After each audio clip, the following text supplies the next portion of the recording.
Welcome back to the channel. We have quite an install going on right now.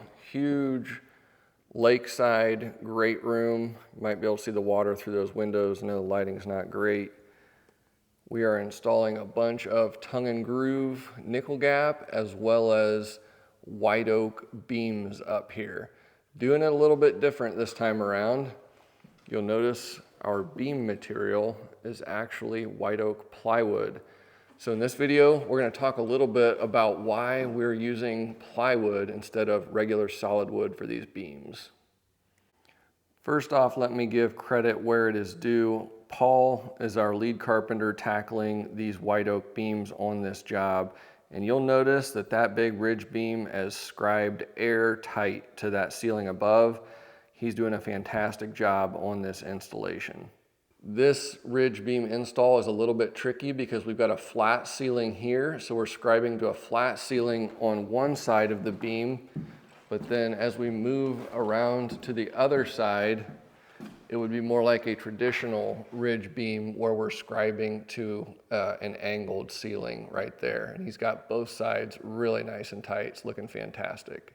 So why use plywood for beams like this versus traditional solid wood 1x? Well, the first issue I had was these LVLs were very deep, and I knew I was going to be flirting with being over 11 1/4, which is what my typical 1x12 would be, which would require a custom glue up, which is more expensive. That's a problem. Also, whenever you're splicing multiple boards, grain matching and color matching tends to be more of an issue with actual solid woods versus plywood. Also, when you're using solid 1x, once you get into that really deep 1x12, cupping can be a major concern. Even just shipping from the millwork facility to the lumberyard to the job site, those top and bottom boards get exposed to different temperatures and moisture levels, and by the time they arrive at the job site, a lot of times they've got an 1/8 inch cup in them and they're hard to work with. So on this job, I looked at the scenario. Our width on this room is a little under 30 feet long. So I knew that if I got 10-foot long sheets of plywood, we could just have 2 splices. And I thought that that was going to be the best bet, best option to go. So why go with plywood for a ceiling like this? Well, number one, it's going to be perfectly flat. It's going to be straight. It's going to be dimensionally stable. Those are key things once you get into a really wide board that we want to pay attention to. I've actually had problems on recent houses where I've trimmed them. I've had really wide ridge beams, and then I've went back and looked at them later. And if it's winter time, they will actually shrink quite a bit. And what was scribed really tight whenever I did the job will have a good 1/16 of an inch gap or more because of shrinkage. I don't really like that. I want it to stay tight seasonally, and I don't like the fact that once I get into a 12-inch or more wide board that it's going to be moving that much over time. So plywood solves that issue. It's not going to move at all, and it's going to be very flat and stable. Now just take a look at this beam that's already complete. Let me ask you, what do you think of the splices? How clearly can you see those splices?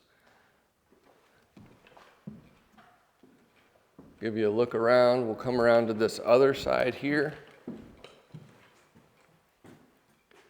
Not bad at all.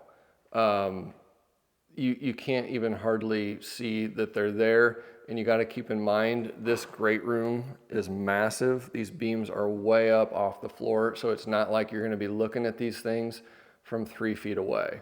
Now, typically, whenever you're doing beams or anything for that matter, you want to have as few splices as possible.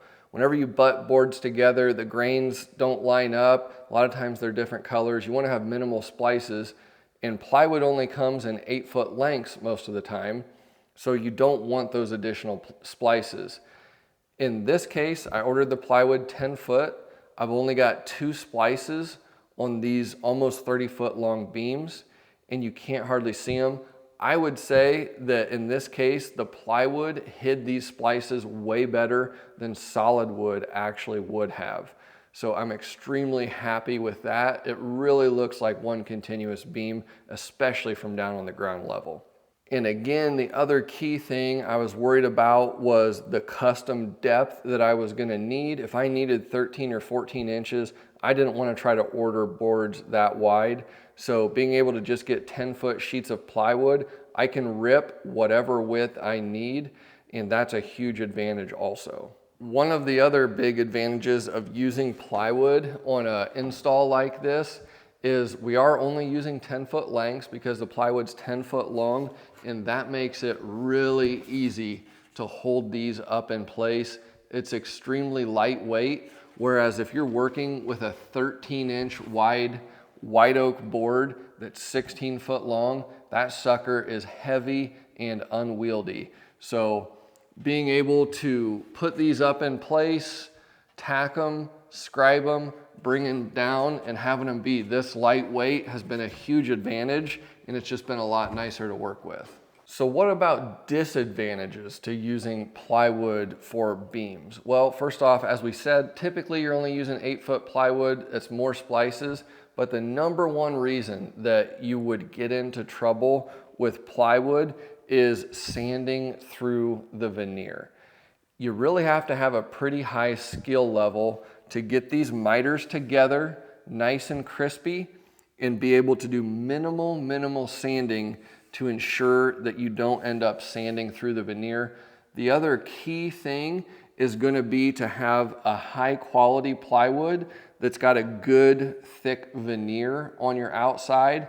If you go with a low quality plywood that's got an extremely thin face veneer, it's gonna be very easy to sand through, and it's gonna look like garbage if you do it.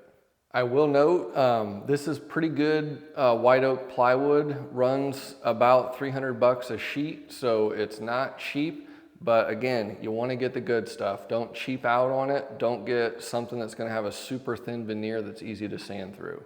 So let's hop up here on the scaffolding. I'll give you a closer look at Paul's work on this. You be the judge, you tell me, plywood or hardwood for a ridge beam like this. Here we are taking a look at Paul's scribe. That thing is airtight. That is one nice ridge beam scribe. And being this high up off of the ground, that is definitely good stuff right there. So what do you think about these splices as we walk down here? Pretty nice, not too shabby at all. You can see here, he's even got his end cuts absolutely dialed coming into this wall. It's looking absolutely fantastic. How about that miter? I'm not gonna get too close to the edge here, but give you a little bit of a closer look at that miter too. So if you have an unskilled guy who can't get the mitered corner to go together pretty crispy, this could be a problem because you would be sanding through too much material. You would expose the inner plies of the plywood, which would not be white oak, and it might not stain up good. So that's something to consider before you decide to use plywood for beams, is what your skill level is. Definitely takes more skill to use plywood. One other detail I want to note with this poplar nickel gap, this stuff is going to expand. We intentionally do not install this tight to our ridge beam. That's going to allow, in the event that we get high humidity in here, that this can grow and it's not going to bind, which may cause this to buckle if you installed this tight. We do the same thing on the underside here. We ensure that there's a space so that this can expand. Even though we do scribe it tight to the wall at the bottom, this whole thing can expand up, which will ensure that buckling is never an issue.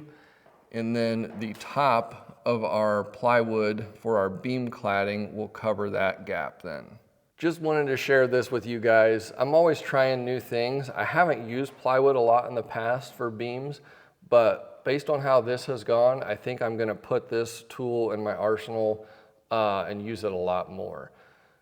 We're getting great results. Let me know what you guys think. Do you use plywood for beams, for columns, stuff like that? Or do you just try to stick strictly to hardwood? I wouldn't put plywood on something that's gonna get a lot of damage, like a column in a high activity area. But for what we're doing, when these beams are 20 plus feet off of the ground, no one's ever gonna touch them. It's a fantastic solution. I'm really happy with it. So good work by Paul on this. It's looking great. And thanks for watching. We'll see you on the next video.